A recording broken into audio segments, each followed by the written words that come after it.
Mountain biking, it's all about progression and you know what? Pushing your limits, facing your fears. But that can be pretty blooming scary at times, overcoming those fears especially. You know, you want to go a bit quicker, you want to go a bit faster around the turns, a bit higher on the jumps, but you don't want to crash because, well, that sucks.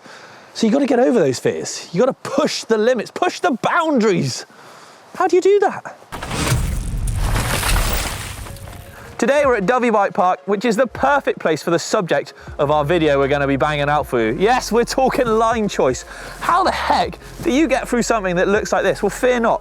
Whether you're a racer saving milliseconds or actually literally just trying to survive down a section of trail, line choice can be crucial. So we're going to break down some different sections, how you'd look at them, the approach, the exit, the bits in between to hopefully get you safer, faster and having more fun.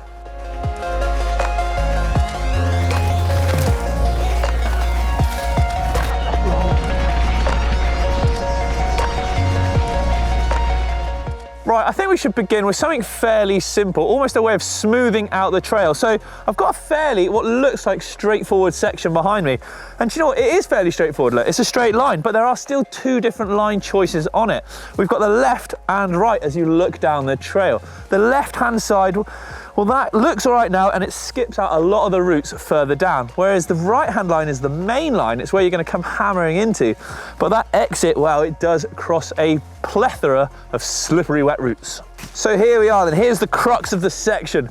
That left-hand line or right-hand as you look up the trail. Like I said, fairly simple, but this is where it makes the big difference because you're going to be coming in on rider's left here over these lesser worn routes and setting you up nicely for that turn. Whereas on this right-hand side, this main line, look, it's all churned out, big break and bumps there, and it leads you straight onto this matting of routes basically, which you don't really want to be on if you don't have to be, especially today. Look how polished those bad boys are.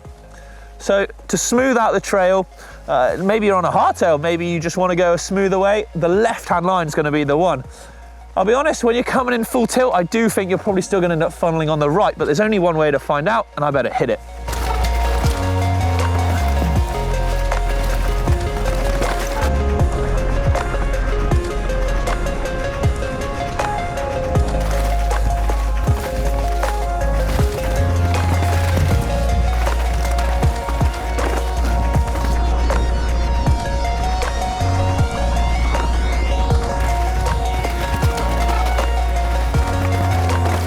So that's our first section of the day done.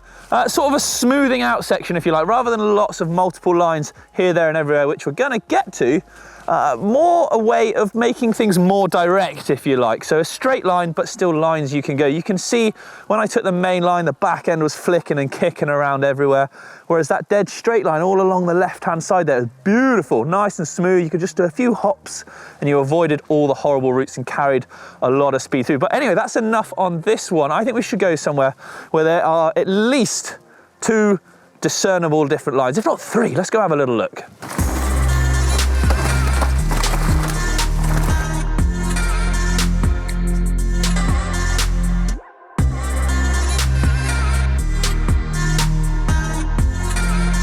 Right then, welcome to the second section of the day, and it's a three-line triple whammy doozy of a section.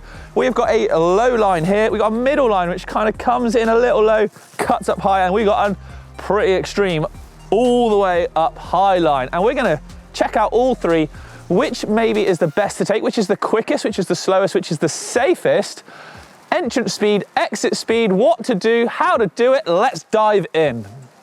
Right then, as you have to, let's start at the beginning, before we even got to our triple whammy section. And it's this big, long left-hander. Do you know what? It's a fairly simple run into this section. Although it's a little bit loose, it's a bit damp today, and there's a bit of a leaf coverage, so you can't quite see the ground as clear as normal, but there's no tricky run-ins like there's gonna be on some of the sections later on. There's nothing really to look out for, other than just this nice, straightforward berm that's gonna lead us right into our three-line combo. You've negotiated that left-hander then, but you're faced with these three lines. Now, let's take a quick look at them. So, rider's right, this low line down here. Now, it's avoiding pretty much all the rocks, all the techers bits, all the slippiness, bar a little bit at the end. However, it sets you up really low and tight for that right-hander going out of it. Now, this high line here, it's going to give you a really big arc for the turn and probably carry the most speed into the turn. But I think you're going to lose so much speed setting up and trying to go steady just to get through it, because you've got all these slippy rocks. It's not very used at all. And there's even a couple of little drops in there which are going to slow you down as well. So I don't think that's the one. Now, finally, we've got the middle line. So it's almost coming slightly low and cutting up high, dropping about a foot off of that rock down here, and then dropping off of the second section of rock there, cutting up high if you like, so getting a nice sweep into that turn. To me, that looks like the quickest and fastest line. Not quite the easiest, that'd be the low line, and it's definitely going to be quicker than this high line. So I think we're going to have a go now.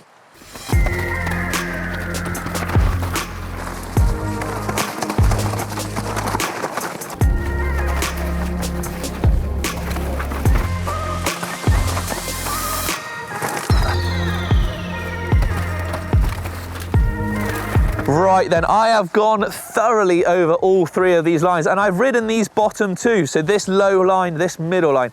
This top line here, it's not even a goer. Do you know what? On further inspection, it's this bit a bit further back that really kills your speed. The bike doesn't even fit between some of the obstacles, so you can't drop off and set up properly. Plus this stuff, this mossy rock, that's a bloomin' ice rink, I tell you that. Like, you go on that, you're going straight down like a sack of potatoes. The fastest line here was coming in ever so slightly low, cutting high and dropping off of this rock to arc around that right-hander, carrying the most speed. If speed and time isn't really what you're hunting for, but you just want to get down safe, then this low line here, that is the one. Fairly straightforward, the least steep, the less or no drops in it. You've got a bit of slippery rock here to sort of watch out for, if you like, but other than that, it's a fairly tame line, and it's going to get you around that right-hander nicely. So racing line, getting down safely line, both are good, just depends what you're after.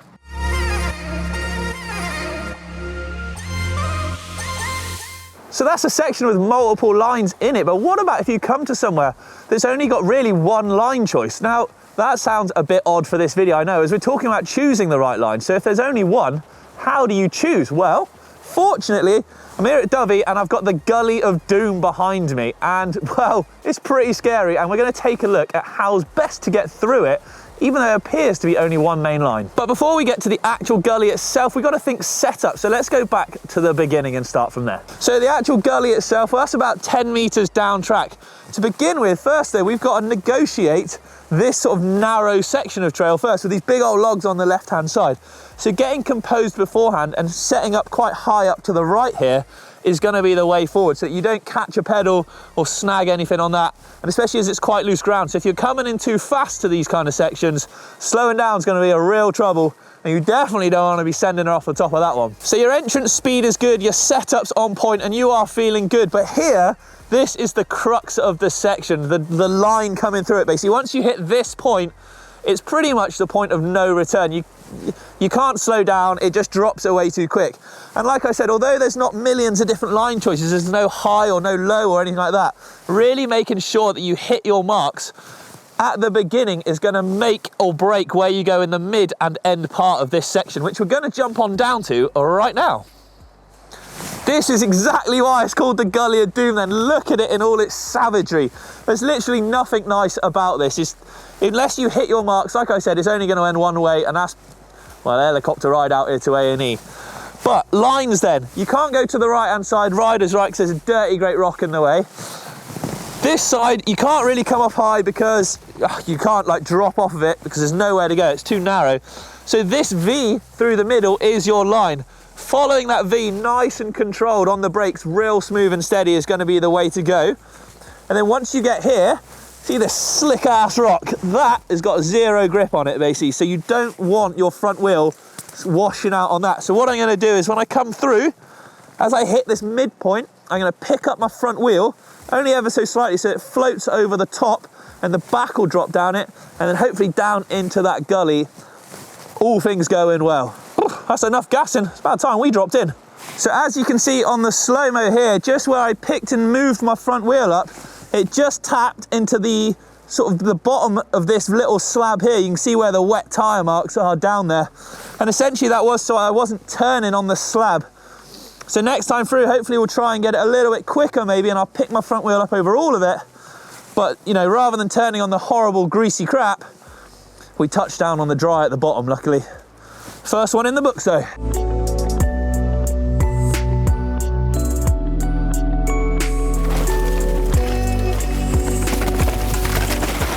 So you've come from behind the camera there, you've picked up some warp speed, but you've nailed the Gully of Doom. You've hit all the marks, all the lines, all the little intricacies that you need to do to get through such a tricky section.